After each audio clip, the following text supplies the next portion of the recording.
ఓం సాయిరామ్. బాబా భక్తులందరికీ నమస్కారం అండి. మన బాబా గారి దయ వల్ల మనందరం బాగుండాలి, సంతోషంగా ఉండాలని కోరుకుంటున్నాను ఫ్రెండ్స్. ఇక ఈరోజు మన వీడియోలో మన బాబా గారు ఒక మంచి సందేశాన్ని మనకు అందించారండి. ఈ వీడియో కానీ మీరు ఫస్ట్ టైం చూస్తుంటే ప్లీజ్ లైక్ చేయండి, షేర్ చేయండి, సబ్స్క్రైబ్ చేయండి ఫ్రెండ్స్. ఈ వీడియోలోకి వెళ్దామా? మన బాబా గారి సందేశం అండి.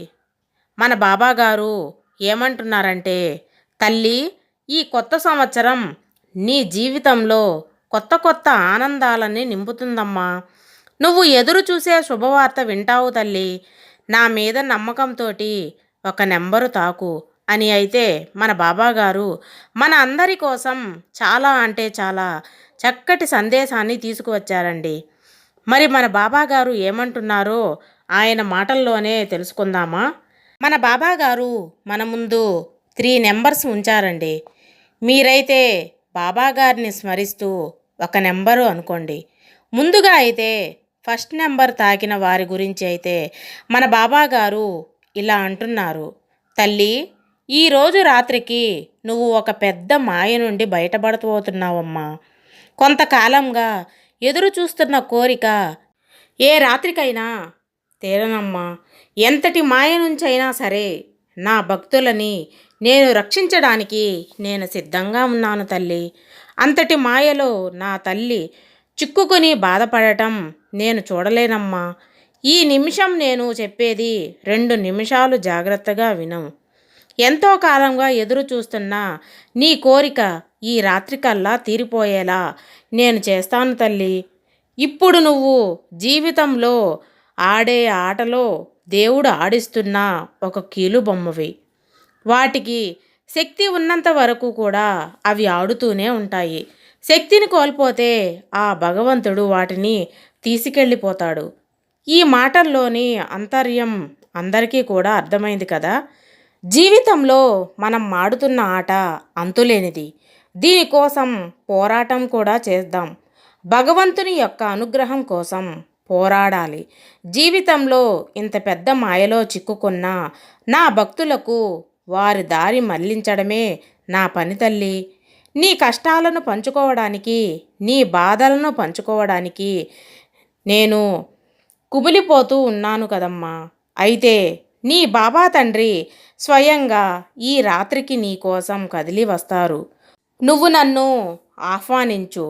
అప్పుడు నీ బాధని నాతో పంచుకోవడానికి ఎవరూ లేరని బాధపడవద్దమ్మా. నీ సాయి తండ్రి నేను ఉన్నాను కదా. నీలో నువ్వే ఎంతో బాధని అనుభవిస్తున్నావు. నీలో నువ్వే మదనపడిపోతున్నావు. ఈ బాబా మాటలు విను తల్లి. ఎంతో ఓదార్పుని ఇస్తుంది. ధైర్యంతో బతకడానికి నీకు నేను చేయి అందిస్తూ ఉంటాను. ఇప్పుడు నువ్వు పడుతున్న కష్టానికి కారణం ఏమిటంటే, నువ్వు ప్రతి ఒక్కరిని గుడ్డిగా నమ్ముతావు. అందరూ నా వాళ్ళే అంటావు. అందరితోనూ ప్రేమగా ఉంటావు. వారు అదే ప్రేమనే నీకు చూపించలేకపోతున్నారు. వారితో నీ సమస్యలన్నీ చెప్పుకోవడం వలన నీ కష్టాలను మరింత ఎక్కువ చేసుకుంటున్నావు. అందరూ నీలాగే ఉండరు కదా. వారు ఎలాంటి వారో కొద్ది రోజుల్లోనే నీకు తెలియజేస్తానమ్మా. అలాంటి వారితో ప్రతి క్షణం జాగ్రత్తగా నడుచుకో. ఇలాంటి వారు ఎక్కడో చోట ప్రతి చోట ఉండే ఉంటారు. చెడు ప్రవేశించినంత సంతోషం కావాలి అంటే చాలా కష్టపడాలి. అదే చెడు జరగాలని అని కోరుకునేవారికి అప్పటికప్పుడే చెడు జరిగిపోతుంది. ఎందుకంటే అంత శక్తి ఉంది చెడుకి. దానికి కారణం ఏమిటంటే, మంచి చెడులు మన జీవితంలో ఎలా పనిచేస్తాయో అలాగే మంచివారు చెడ్డవారు కూడా ఉంటారు. వీరిలో మంచికి ప్రాముఖ్యత ఇచ్చేవారు అతి తక్కువ, ఎక్కువ మంది చెడుకే ప్రాముఖ్యత ఇస్తారు అన్నది జీవితంలో ఖర్చు లేనిది. అదే సంతోషం కావాలి అంటే ఇప్పుడు మన అనుభవిస్తున్న కష్టమే ఒక ఉదాహరణగా చెప్పవచ్చు. కాబట్టి మంచివారెవరో చెడ్డవారెవరో తెలుసుకొని జాగ్రత్తగా నడుచుకోమ్మా. నీకు ఎటువంటి చెడు జరగకుండా నేను చూసుకుంటాను కదా. నీకు కావాల్సింది ఇచ్చి నిన్ను సంతోషపరుస్తూ ఉంటాను అని అయితే మన బాబాగారు 1వ నెంబరు తాకిన వారి గురించి అయితే ఈ విధంగా చెబుతున్నారండి. ఇప్పుడు రెండవ నెంబరు తాకిన నా బిడ్డ ఎవరైతే ఉన్నారో జీవితంలో ఎన్ని అవాంతరాలు ఎదురైనా సరే నిబ్బరంగా ఎదుర్కొనే శక్తిని నీకు ఇచ్చానమ్మా.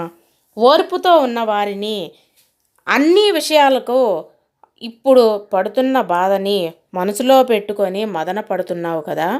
రెండవ నంబరు తాకావు కదమ్మా. నీకు అదృష్ట గడియలు అనేవి ఆరంభమయ్యాయి. కానీ నువ్వు అలా అనుకుంటున్నావు కదమ్మా.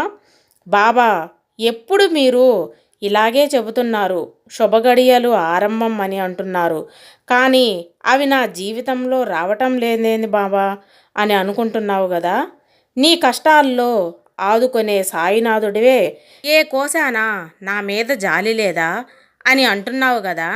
ఒకటి గుర్తించుకో తల్లి, నా మీద కోపం చూపిస్తే అది ప్రేమలా అనిపిస్తుందమ్మా.